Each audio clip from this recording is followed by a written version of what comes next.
At the Benzinga Cannabis Capital Conference, we're talking to Matei Olaru, CEO of Lift & Co.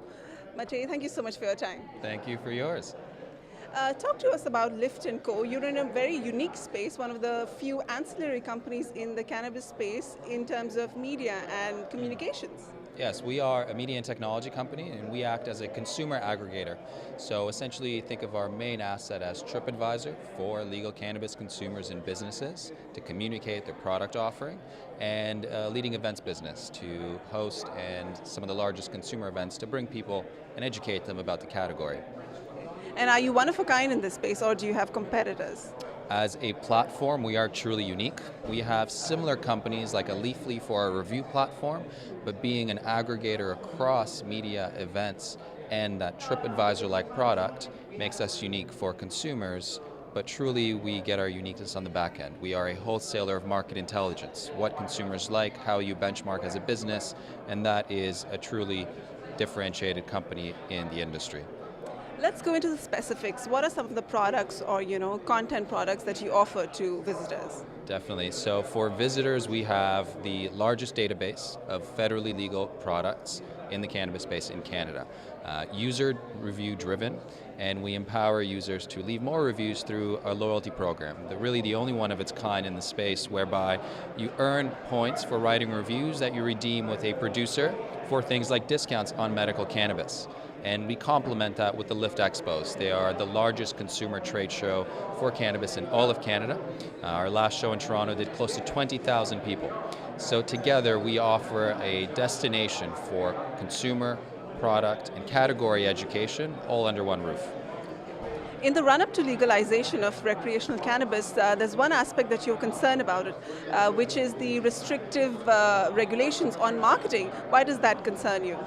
It concerns me because as a brand new category coming out of prohibition, there's very little category knowledge for consumers. So they not only can't differentiate the products, but they don't understand the category. So we've positioned our platform, Lift.co, as a way for, in a compliant way, discuss product effects, their durations, and their uses, which is actually something that the producers are prohibited from discussing. So we provide a platform whereby we empower the consumer to say things on behalf of producers that they cannot say. Consequently, that affects the producers themselves, right? It's a brand new industry. They have limited operational knowledge, so they don't necessarily know, how is my product received in the market? How is my product seen as different from my competitors' products? That same data that is in our reviews, helping consumers, powers business intelligence for LPs to be able to differentiate and understand how they're actually trending.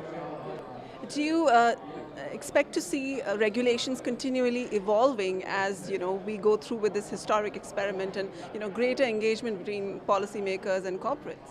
I think that's table stakes. I mean, up to a week ago, everyone expected public retail in Ontario. Now it'll be private, and we're going to have a licensing system that a few weeks ago was never contemplated. Now it's a reality. And as we look international as well, it's definitely a monumental shift that will have continuous iterations in policy. The cannabis industry has been a local, organic, artisan-led industry, and now it's getting converted into this huge corporate giant-led industry. What do you make of the entry of Big Pharma and big alcohol brands into it? I think it'll actually strengthen the craft growers and producers in the long run. Who it'll hurt are the middle tier. The middle always gets squeezed the most. So if you are a craft producer, craft grower, craft retailer that has a unique value proposition that consumers get behind, you'll have a niche and you'll be successful. If you are the big canopy, pharma, constellation type players, you'll be a conglomerate. But if you're in the middle and you're not fitting in either of those boxes, you will get squeezed out eventually. So I think it's not bad for the small guys, I actually think it's worse for the medium guys.